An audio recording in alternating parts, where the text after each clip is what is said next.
آپ کو بتاتے ہیں پیٹرولیم مصنوعات مہنگی ہوتے ہی ٹرانسپورٹرز نے کرایوں میں منمانا اضافہ کر دیا۔ کرایوں میں کتنا اضافہ ہوگا اس سے متعلق سرکاری میکانزم نہ ہونے کا انکشاف ہوا ہے۔ محکمہ ٹرانسپورٹ کا اہلکار غائب، عوام کو ٹرانسپورٹرز کے رحم و کرم پر چھوڑ دیا گیا۔ پیٹرولیم مصنوعات کی قیمتیں کم ہونے پر بھی کرایوں میں کمی کا کوئی طریقہ موجود نہیں۔ سیکرٹری روڈ ٹرانسپورٹ کا کہنا ہے ٹرانسپورٹرز پیٹرولیم مصنوعات کی قیمتوں میں اضافے کے تناسب سے کرائے بڑھاتے ہیں، غیر ضروری کرایہ بڑھانے والوں کے خلاف کارروائی کی جائے گی۔ تفصیلات اس حوالے سے کیا ہیں؟ عامر نوید چوہدری ہمارے ساتھ موجود ہیں، ان سے بات کر لیتے ہیں۔ جی عامر، بتائیے گا پیٹرولیم مصنوعات مہنگی ہوتے ہی ٹرانسپورٹرز نے کرایوں میں منمانا اضافہ کر دیا ہے، کیا کرایوں میں اضافے کا کوئی میکانزم موجود نہیں ہے؟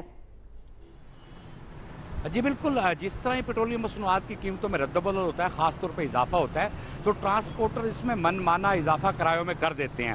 اس حوالے سے ٹرانسپورٹرز کو جو مانیٹرنگ کے لیے ایک میکانزم جو ٹرانسپورٹ ڈپارٹمنٹ کی طرف موجود ہے، اس کا ہمیں فقدان نظر آتا ہے۔ اس وقت صورتحال یہ ہے کہ جو ڈی کلاس کے ہمارے سٹینڈز ہیں، جو اے سی بسیں چلاتے ہیں، پرائیویٹ سٹینڈز ہیں، ان کے لیے ان کے چیک اینڈ بیلنس کا کوئی طریقہ نہیں ہے موجود۔ جس طرح پیٹرولیم مصنوعات کی قیمتوں میں اضافہ ہوتا ہے، 8 سے 10 کمپنی مالکان بیٹھتے ہیں اور من مانا نیا کرایہ نامہ جاری کر دیتے ہیں، جس پر نہ ہی کوئی سرکاری مہر ہوتی ہے، نہ ہی کوئی سرکاری چیک اینڈ بیلنس ہوتا ہے۔ اسی طرح جو ہمارے سی کلاس کے سرکاری ریگولیٹڈ سٹینڈز ہیں، جس میں جنرل بس سٹینڈ لاہور ہے اور اس طرح ٹھوکر نیاز بیگ کا جناح ٹرمینل ہے، یہ سرکاری ریگولیٹڈ ہیں۔ انہیں سی کلاس ٹرمینل کہا جاتا ہے۔ یہاں پر نان اے سی بسیں چلتی ہیں اور ان کا کرایہ نامہ روڈ ٹرانسپورٹ اتھارٹی محکمہ ٹرانسپورٹ جاری کرتا ہے، لیکن 2018 کے بعد ان کا بھی کوئی نوٹیفیکیشن جاری نہیں ہوا۔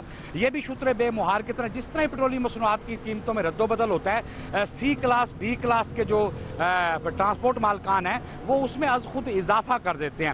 اس حوالے سے ٹرانسپورٹرز کا یہ کہنا ہے کہ پیٹرولیم مصنوعات کی قیمتوں میں اضافے کے ساتھ ساتھ ہمارے دیگر اخراجات بھی ہوتے ہیں، جس میں تنخواہیں، اسپیئر پارٹس اور دیگر چیزیں ہیں۔ اس حساب سے وہ ٹرانسپورٹ کے کرایوں میں اضافے پر مجبور ہے۔ اور دوسری طرف جو سی کلاس کی کیٹیگری ہے، اس کے حوالے سے نان اے سی ہیں، لیکن ان کے کرایوں میں نسبتاً 7 سے 8% تک اضافہ ہوتا ہے۔ لیکن اس دفعہ ہم نے دیکھا ہے کہ جو ڈی کلاس والے، D for D regulate, D سے مراد یہ ہے کہ یہ عامر نوید چوہدری اپڈیٹ کر رہے تھے، شکریہ آپ کا۔